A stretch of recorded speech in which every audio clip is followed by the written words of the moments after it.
Hello everybody and welcome to my channel. Today we're going to be going over the red-collared spider wasp. As you can see, this wasp is quite a colorful wasp actually. You can see it's got that red head and red back sorta that gives it its name, red-collared spider wasp. And it's called a spider wasp because it captures and parasitizes spiders, which is pretty gruesome. But you can tell it's a red-collared spider wasp because it's got that red collar and because it eats spiders. But how can you tell it's a spider wasp without seeing it eating spiders? Well, there are a few identification tactics that will help you see that this is indeed a spider wasp. Number one, look at those long antennae.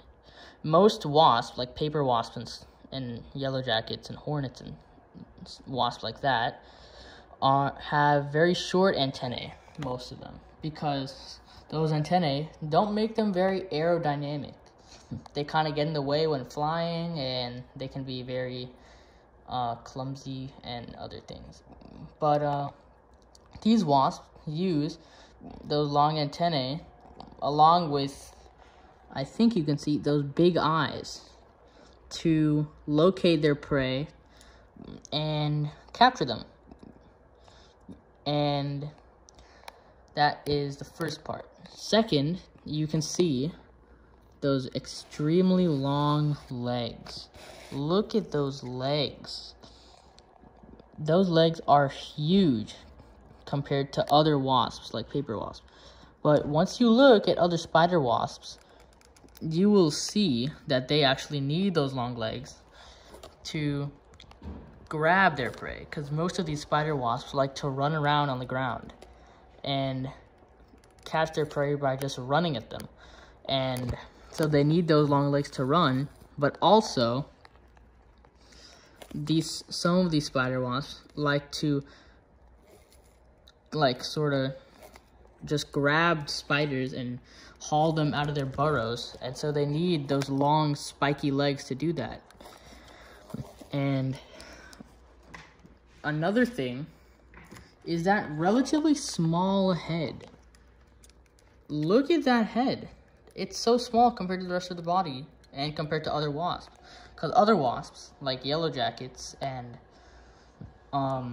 paper wasps use that big head to find and grab and excavate wood and mud and stuff, and they need that huge head to get all that stuff.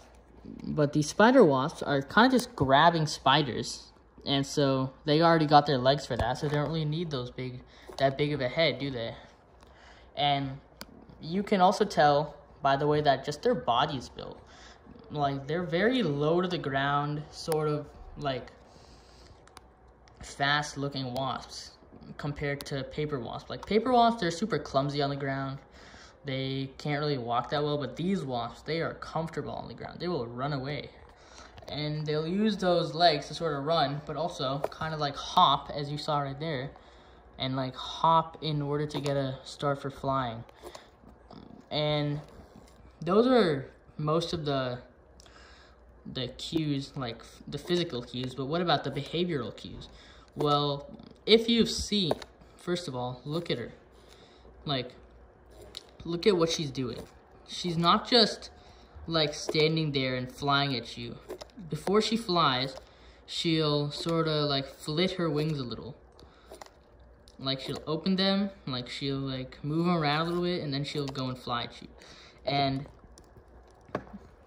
you would think, well, don't all wasps do that? I mean, they need that to fly, right? But they don't only do this when they're flying, and most wasps don't do that. It's just these, but they don't only do this when they're flying. When they're running around and stuff, they will be moving those wings and flitting them while they fly.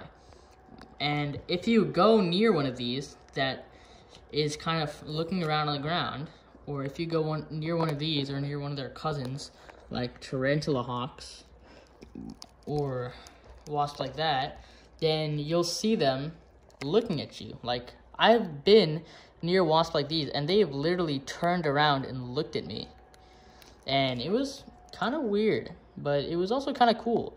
And yeah, overall, these wasps are pretty good to have in your garden and stuff. Definitely don't kill them. And also, they're pretty cool looking. And yeah, that was pretty much it. Now I'm gonna let her go, and thanks for watching.